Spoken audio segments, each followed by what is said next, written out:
mani khan thlaka hu chuak thang kan ti chuaka tling ol han ti don ila kumatling vek to a atling vek to mai nervin apel to achung te nia in soi dan tong chuan aza mo phok me me maya hetiang lam hoi ti ching hi tun na ya an man deuh mak to wangin hei po hian a hlau hle maya kan han ti chuata ka chom poi ati hle din ka khia achung te nia in soi min on piak dan atong chuan amale ma ain ti hlum mayang a ti lo thonom khopin le asim chian viau to thu te real si ka ti ve to mi lawang ti te thlengin a tam viau mai chu tin na puitling than kin to theu hadin ngen ta ka chuan tin video kan da po en thei lovin kan siam te khia ma se social media lam chu aban san big te em lova he video hi on chuak le a ole ka ming chu elona la shul chong a cck nia tun tum chu ka video pakhat in ti viral la kalom lo khop mai kha tu ron post nge video edit tu le a post tu khamo engwangin nge ka video ilo edit tu phalna telawin nge I edit soiro ole a video chuan lo edit ngai ngam ni a video edit a soi chu hi ni hmela ma se edit ni lovin filtering off pal ani hmel hi lo en taila zanin chu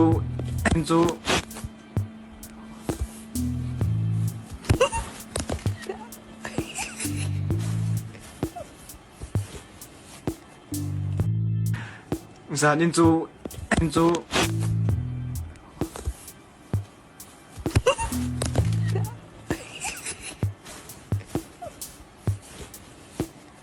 kha nia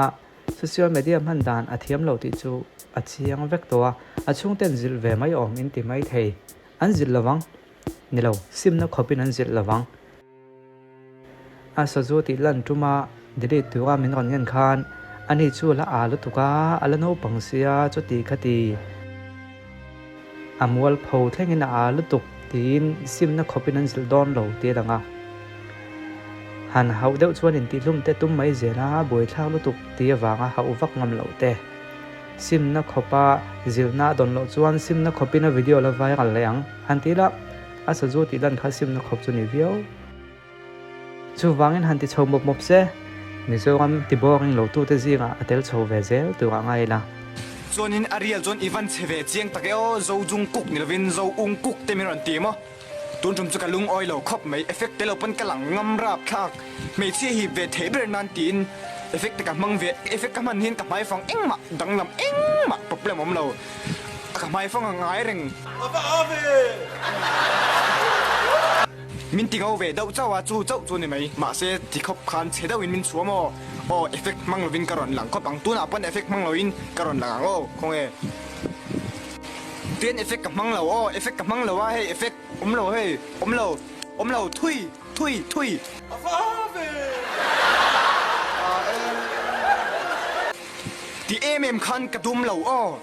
ma se hei chu soilan khram ka duwa min du lo tu te chan le nan ni lovin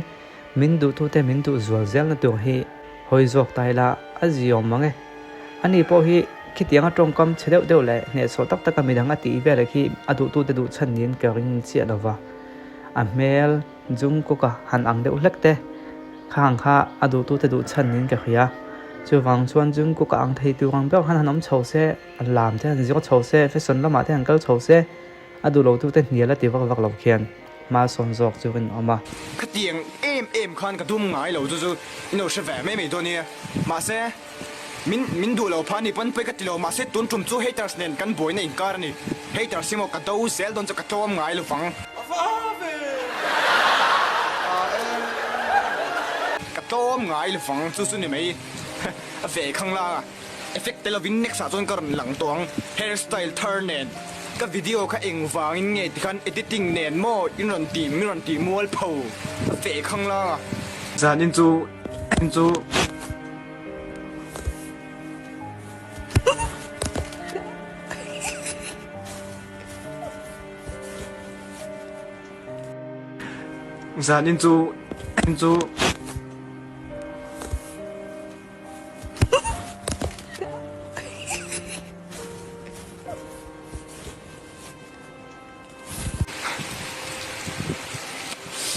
cái ron khăm bê căng sầm phơ nền ta về mấy mẹ fil ta o fa hmel dik tak lo lang pal kha po hi ve em boka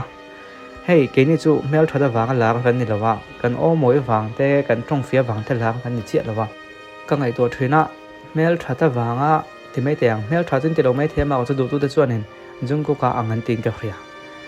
jungku ka anga wanga la ma ko chu atak ta kan hmel original lo lang pal lo ko chu poi ve em ya khalai te ko chu ka va khathiam chi lawa ma ko chu adu tu ta na atong kam ain ama du lo tu ta na atong kam man hi ana sai na bon jok tla zel maya chu chu nia social media amang thiam lo kan ti na chan po tu te po hian hotu kan nei vek za thinlung hin he sok thai do min e lo tu kan nei veka chu ti line min du tu kan nei ve vek boka min support tlat tu te po kan nei ve tho chung mi ta tan chon thei to phian chua mai tai la min du lo tu le min hotu te varon lui ne mo vati pong pong nana hun kan man chun chuan Hmalam panai kan hiam tel tel thren chu wangin en wangula ama du ve em tu ta tan khan hun han mang tamin atong kam le acha zia te po han tilang tam jok serang chuanin a zia jok o mange te ka ti mai hole